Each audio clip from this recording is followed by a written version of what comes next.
today's presentation relates to the presidency of the European Union that has started for Greece since January 1st, and it will run until the end of June. Of course, we thought it would be nice for you to have a PowerPoint. Let me present also Mr. Karamessinis, who is our military attaché here in the embassy, and my colleague, Mr. Dimitrakopoulos, who is the communications colleague. So, I think I will start immediately. Here I would like to present you, the logo of our presidency is the GR that corresponds to Greece 2014 and EU, the European Union.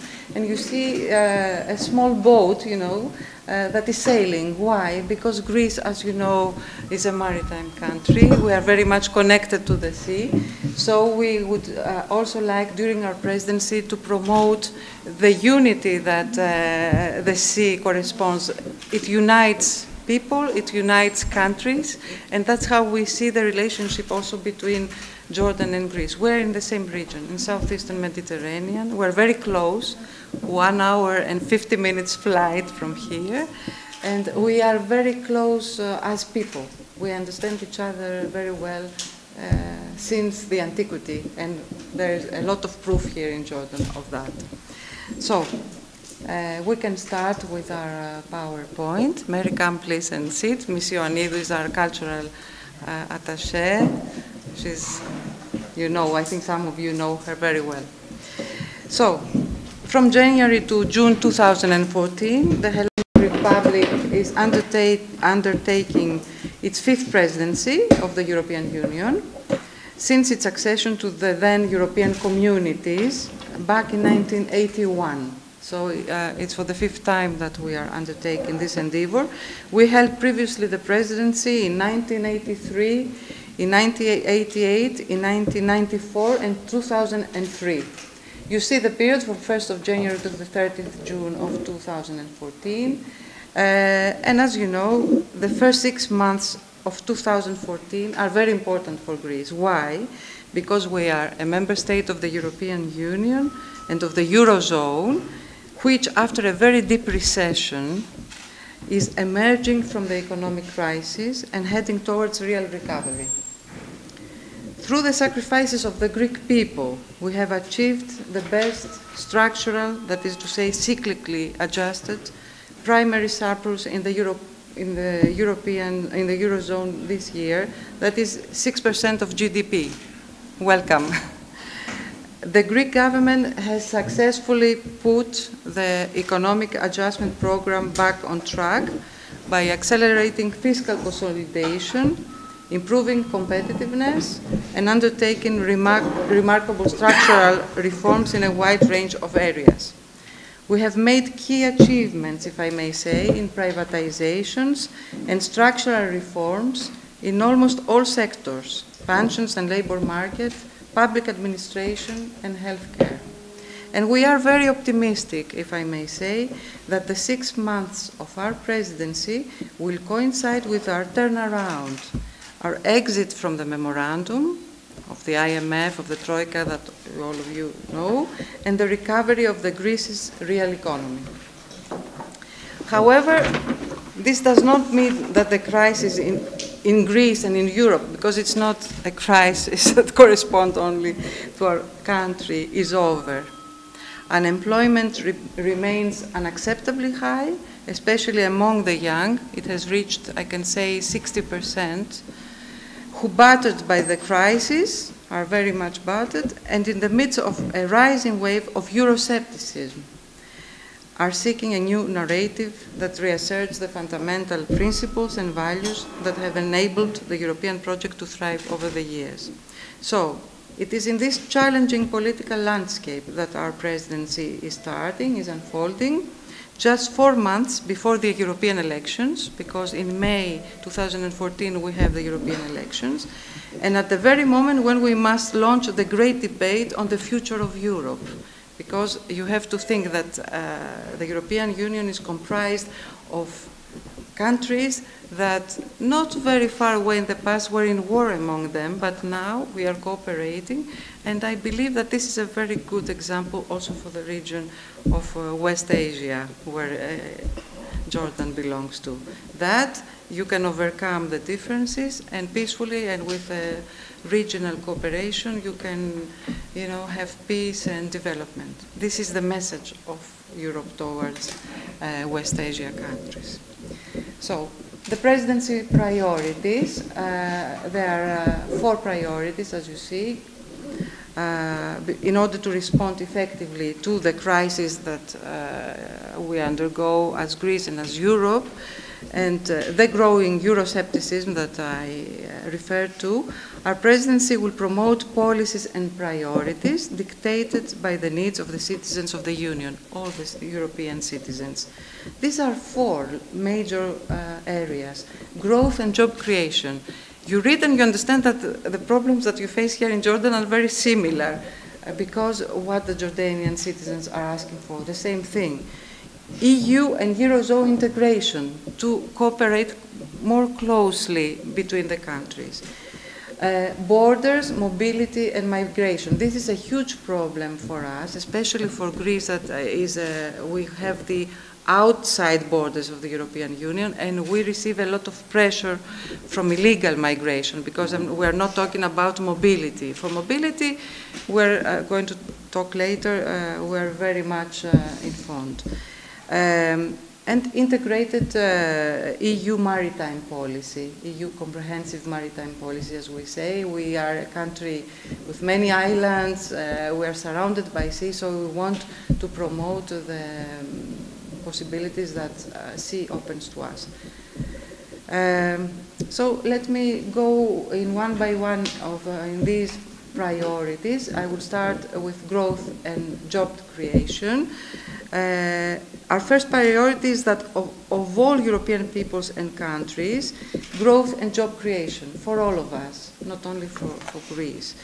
Promote throughout Europe of growth-boosting policies and policies for stimulating the real economy that will include restoring liquidity in the real economy. This is what lacks today in our country, but also in Spain, in France, in Portugal, in Ireland, in England.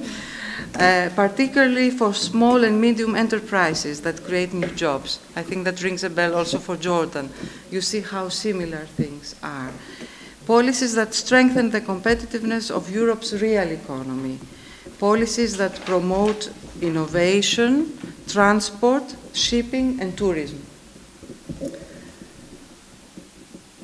So, these are, the areas related to growth and job creation. We go now to EU and Eurozone integration. We want, the Hellenic presidency will we want to promote the deepening of European and Eurozone economic governance and encourage initiatives for safeguarding the common currency. We have euro, as you know, as a common currency, all of us. We will work on the implementation of the December agreement on the banking union, because the crisis showed that there was no banking union. And we will also promote a European deposit guarantee mechanism, because all European citizens need to feel equally secure with regard to the protection of their savings. What happened in Greece with the crisis? A lot of citizens took their savings and put them in Swiss banks, for example. That was a major setback for our economy. So we want all of the European citizens to feel safe with their savings. Welcome, lady, please. Have a seat. You can pass around. Trade is a key driver for economic growth, competitiveness, and job creation. So trade liberalization is a basic tool for the achievement of Europe 2020's objectives of smart, inclusive, and sustainable growth. Our neighboring countries in the Mediterranean, where Jordan belongs, are in this respect our priority interlocutors. The presidency will aim at the advancement of negotiations on the conclusion of deep and comprehensive free trade agreements, the so-called DCFTAs, a lot of you know them, with Jordan, on the basis of the negotiating directives adopted by the Council in December 2011. This is a priority for us. The Greek presidency would like to promote the negotiations that relate with Jordan, to promote the conclusion of deep and comprehensive free trade agreement with the country. Now let's go to the other priority, that is mobility, border protection and migration. It's our third priority. It's to protect the common European borders, to manage migration flows jointly by pursuing a fair distribution of burdens, because Greece receives, we are, as I said, the outbound in the frontiers, through Turkey and through the sea, as Italy does as well. Welcome. We receive a lot of pressure from illegal migration. So we believe we should unite, all members of the European Union, to face this problem and to facilitate mobility. That is movement of EU citizens and visa facilitation for third country nationals, i.e. one of them Jordan. In this context, Greece will spare no effort to push forward the process which will lead to the signing of a joint declaration establishing a mobility partnership between the Hashemite Kingdom of Jordan and the European Union and its member states.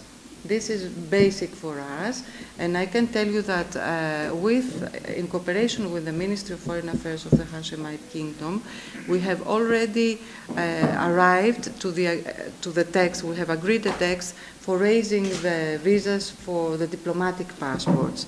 It needs only to be signed, and we hope that very soon either the Minister for Foreign Affairs or even His Majesty the King will pay an official visit to Greece and will be able to sign this agreement. So we put a lot of attention to, in the context of mobility partnership, to promote the interests of the Hashemite Kingdom of Jordan. Is it a mutual or is it We have a mutual, but we also want to promote the EU agreement. It's in both scales. In the wake of the tragedy of Lampedusa, you know, the island under Italy, where there were a lot of illegal immigrants, we are already working with the European Commission and the Mediterranean countries of the European South, Italy, Spain, France, to develop effective policies for confronting illegal immigration. Now, this is a very difficult problem for all of Europe. Illegal immigration is not only a strain on national economies, but also a major humanitarian problem. Of course, I'm talking to people that you have received 600,000 refugees, and you know what it is, what pressure it holds for the infrastructure of the country, although policy-wise, we want to help other people. And we allowed this policy of Jordan to receive, to have open borders, of course. And we need to support Jordan in that respect. Unfortunately also, however, illegal immigration is related to crisis. The Hellenic presidency will focus on further strengthening coordination within the EU in order to ensure that EU humanitarian assistance to man-made emergencies, as is Syria, and natural disasters is delivered in the most efficient, effective, and timely manner possible.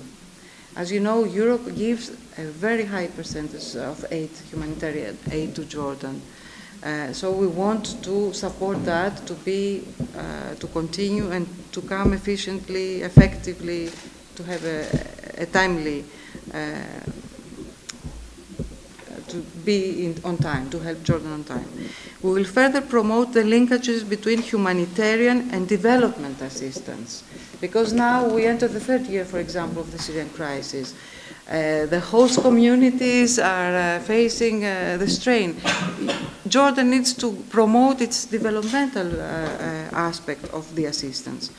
The chronic nature of vulnerability and the increasing frequency, severity, and magnitude of natural and man-made disasters, such as the case of the Syrian crisis and the almost 620,000 Syrians in Jordan, refugees in Jordan, is actually hosting, and the pressure that has been created for the host communities in Jordan demonstrate the urgent need for that, for a coherent and joint approach by both humanitarian and development actors, so as to reduce and manage humanitarian risks more effectively and diminish the overall need for humanitarian assistance. EU wants to help and is helping Jordan. We will strive to promote that as well.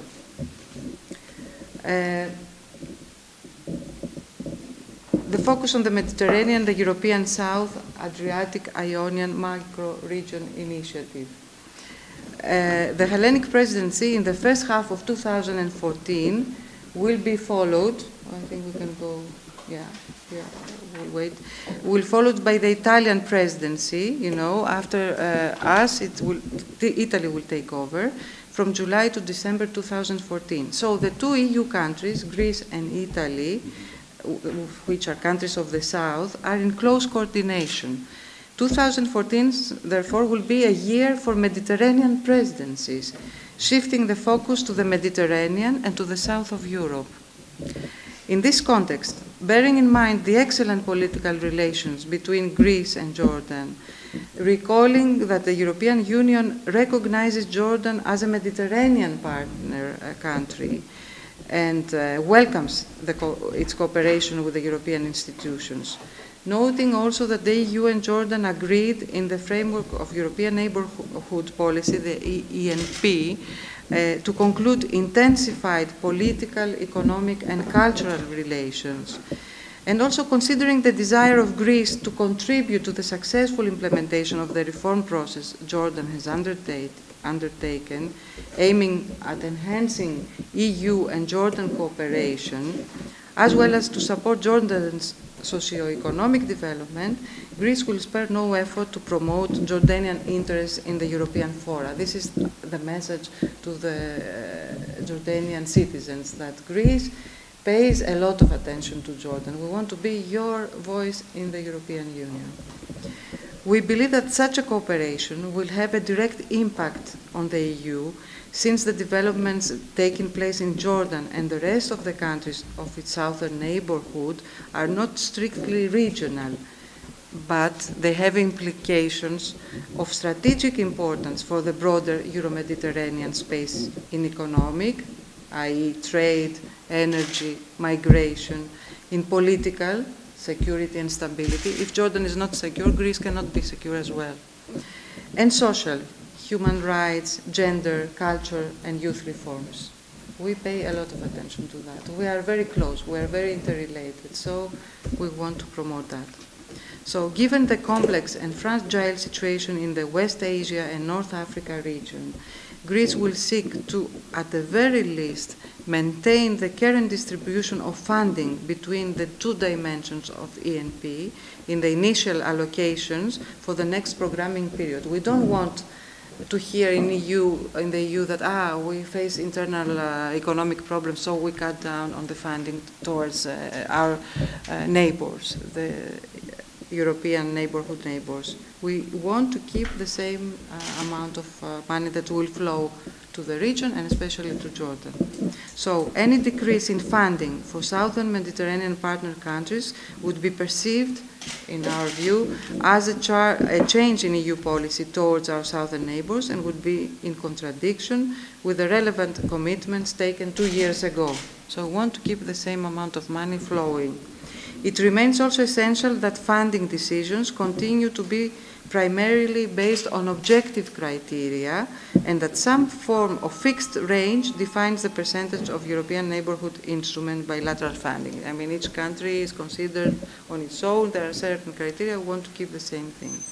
So the presidency will duly focus on the further development and strengthening of the Union of the Mediterranean, where, as you know, Jordan presides, along with the European side.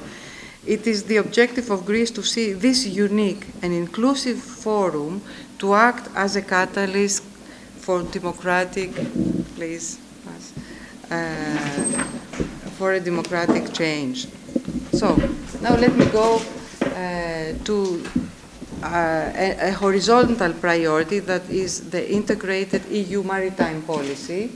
I will ask Mr. Dimitrakopoulos to go to the maritime policy, the previous one. Yes, thank you very much. We strongly believe that the seas and the oceans are drivers for the European economy with great potential for innovation and growth. We will therefore pursue the development of an integrated European maritime policy, and this is a horizontal priority that runs all over our projects, that transcends all of our priority areas, including migration, jobs and growth, and encourage synergies in a wide range of vital sectors such as blue growth, tourism, fisheries, energy, and maritime spatial planning. Seaborne trade, I must say, constitutes 90% of the total trade between the EU and third countries. It's too high. And 40% of intra-EU trade, thus making sea a determining factor of EU economic growth and prosperity and a guarantor of the smooth flow of European imports and exports worldwide. I mean, when you see your exports going through Aqaba, for example, you are dependent to the sea as well. We are dependent very much. And you are related to China through Aqaba, for example. Bearing all this in mind, the Presidency will work to ensure that all EU trade agreements with third countries contain standard articles on maritime transport and on the liberalization of maritime services in particular, because without liberalization of services, we cannot go ahead. So now let's move to the Mediterranean year of 2014. As I told you, the Hellenic and Italian presidencies will constitute the Mediterranean year.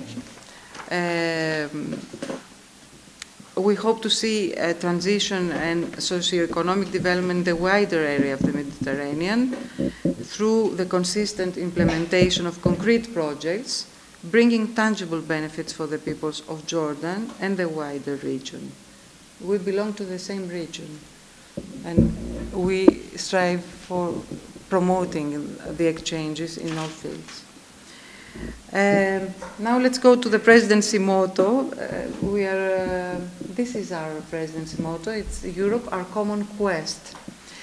Essentially says that it's in our hands, the hands of every citizen individually in Europe as well as all together, to do better. Better for the coming generations throughout Europe, and mainly for the young in the European South, who are suffering disproportionately from the repercussions of the crisis.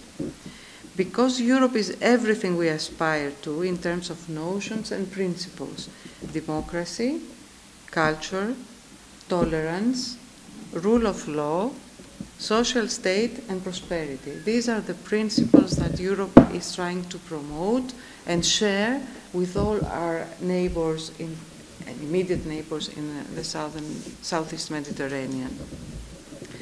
So in order to recapitulate and put in your minds, we go ahead, the priorities. It's our common quest for growth and job creation, and their energy will play a very central role. That's why we have chosen this picture.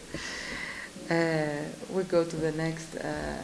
Our common quest for policy on mobility, migration, and border protection, and hoping that through the seas and the oceans will promote the mobility of young people, especially throughout the region. But we will also face illegal migration altogether, all the countries of the EU, and the border protection.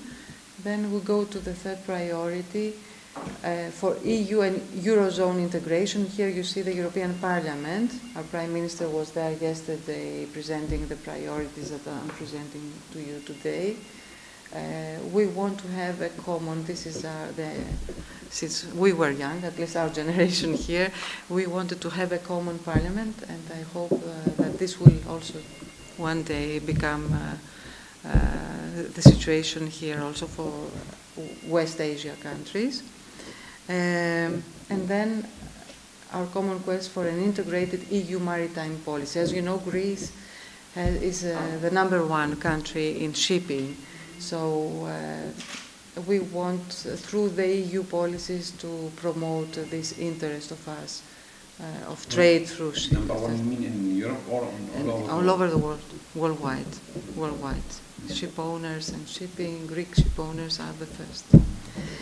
And our logo, GR 2000 for the EU. I think it's very simple.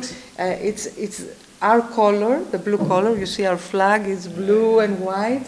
This is also the, if you want through internet, and you can go through GR 2000 for the EU, you have every day all the information concerning the events of the EU presidency, calendars, cultural events, political meetings. You can follow day by day, pictures, photographs. If you want for your newspapers, you can follow it through this. Including the PowerPoint presentation? That I can send it to you. It's not a problem. Yes, it's not a problem for me. You can have it. We can send it to you. Okay. So our presidency's logo, as you see, it's simple. It's very minimal and comprehensive, I hope. The simple in design, but rich in messages. It depicts a sailboat. Now, I will go to the sign. In full sail. You see, it's formed by the initials of the EU. You have almost the EU. You are the first country, you have part of your identity. Yes. With a clear Hellenic hallmark. That's what the persons that made it. I think it's a very good work. Who designed it? It's a Greek group from Thessaloniki, from the northern part of Greece. Always with reference, of course, to the sea as a fundamental element of the Greek and the European identity. And you know the blue background? Yes. The sea. It's the sea, yeah. So the sea, that as I told you is the horizontal priority of the presidency, but also a factor for growth for European economies. This is also what we want to underline. And our logo is, I may say, optimistic in a way. It's a realistic note of optimism without ignoring, of course, the difficult path we have before us, because the crisis is not over, but we want to send an optimistic message that we are recovering as a country and as Europe, and that we will be able to cooperate with the countries of West Asia and Jordan especially, because we are very, very close. So here I want to thank you for your attention and move, perhaps, here you see, united we sail further. I hope that united Greece and Jordan as well, we can sail further. And we can sail further also through our cultural connection. That's why now we have planned for some events that will take place here in Amman, and I want also to inform you about. And here is also Ms. Ioannidou that has done a lot of work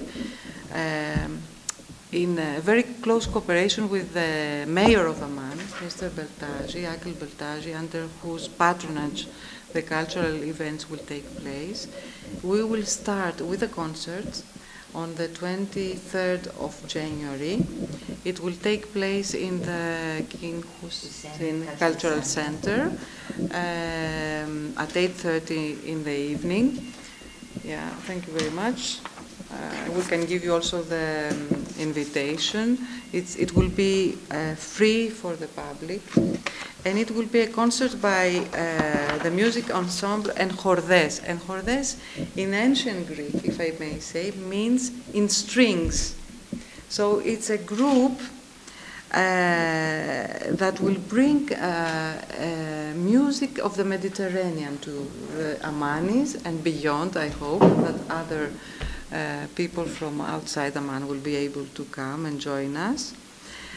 Is one of the most internationally acclaimed and exceptional music ensembles, specializing in the traditions of the Mediterranean. It's not only Greek music, it's music that it will be very close to your ears, I hope.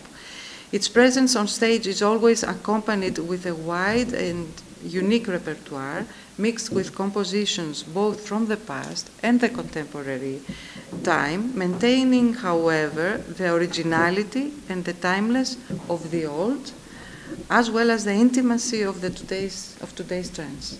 So we tried to combine. With this extensive repertoire and a playful, lively presence on stage, the ensemble has toured throughout the world. And Jordes has been in Amman before, in 2005, and it was very, very well received. So we thought, since it had a very positive reaction, to bring them back a few years after. So it's, and Jordes' concerts and discography have been largely publicized with enthusiastic reviews to musical magazines, online articles, in BBC, in Arte, in TV5, in Radio Canada we have, and they also got a UNESCO Sarja Prize in 2006.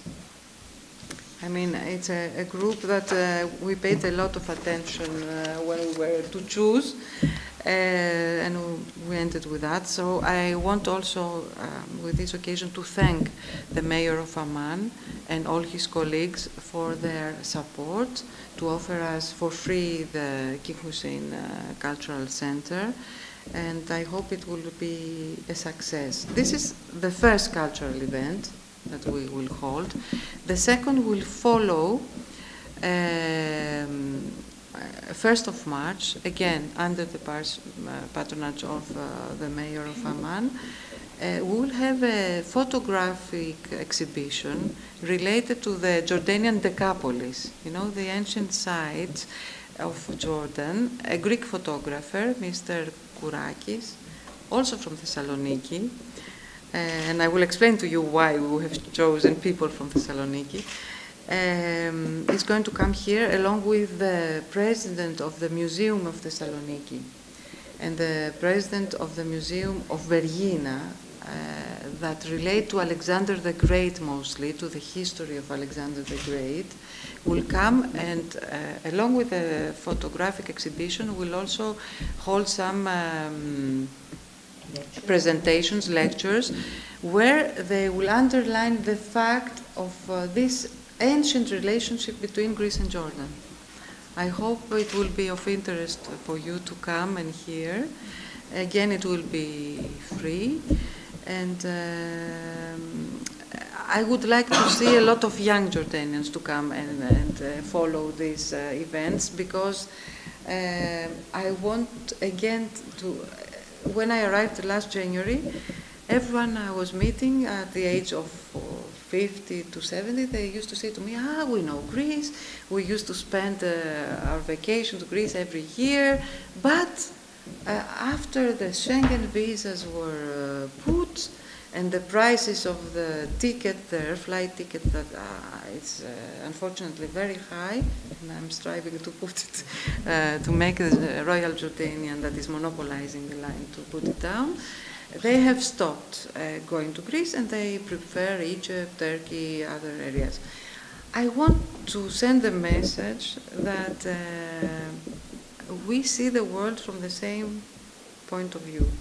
We are very close, 1 hour and 50 minutes. We can offer you our sea, our tradition, our archaeology, our music, our kitchen, the tastes that we know you like. But I need your support also to persuade Royal Jordanian that the price of 600 Jordan dinars for a round trip, Amman, Athens, Amman, corresponds to a flight from Amman to New York and from New York to Athens. When I met the Minister of Tourism, I told him, I come from a country that is very close, but in order to go to my capital, I should go through New York. He said, what are you saying? I said, with this price of 600 Jordanian dinars, you create an obstacle to young Jordanians, and not only young, to all economic exchanges for businessmen, for students, for tourists, to visit Greece, and Greeks to come to Jordan. Which carrier you compare with? Which company? Unfortunately, we don't have another company to fly, direct fly to Greece. It's only Royal Jordanian. You compare Amman, Athena, Amman with Amman, New York, Amman. Take whatever company, you will see that the prices are less. No, not less than 600. There's not Yeah, like that, those but two are I want, standard. yes, but I want to tell you that the flight from here to Athens is 1 hour and 50 minutes. Yeah, I know. And they are asking, Olympia, what's the name? Olympic Airways doesn't exist anymore because they were You can privatized. charter a flight, not Yeah. Because to go to New York, you need 7 hours, at least 8 hours. I mean, 12. 12. You cannot have the same price for a flight of 12 hours, but that's what is going on now. Yeah. So all Jordanians are asking for lesser prices. I have tried to persuade also a Greek company, Aegean Airways, to study the possibility of flying to Jordan. For the moment, we don't have still an answer, but I hope it will take place, because then competition will be created and immediately price will go down. So I want to thank you, and I'm open to possible questions. Of course, to finish up, after this photographic exhibition, we have also some other events, but we are in the process of preparing. One, it will be, hopefully, still it's not finalized, that's why I cannot officially announce, but it will be a presentation of a Greek archaeologist that is working in the Safi area and has been working in the region for many years in cooperation with the Museum of Amman. It's archaeologist Mr. Politis. He is planning to have a presentation with the title 10,000 years of relationship between Jordan and Greece. I mean, through archaeology, through archaeological proof. And we will also have a lecture at the Yarmouk University of a Greek professor, Mr. Stasinakis, that will take place on the 17th of March, who is going to talk about a Greek poet and writer, is Kazantzaki. It's a very renowned, you know the Zorba, the Greek. Yes, Nikos Kazantzaki. So there, he will give his speech at the University of Yarmouk, because we also want to focus on the students. And he's going to talk about the relationship between Arabs and Christians through the writings of Nikos Kazantzaki. How they used to live in peace together, cooperate, because we're all human beings, and there's no difference religion. As you know, some I don't know who is trying to promote that religious strife divides people. No, we want to show that religion should unite and not divide, as the Amman message of His Majesty the King promotes. We fully support that. So with these words, I want to thank you very much for the time that you took to come.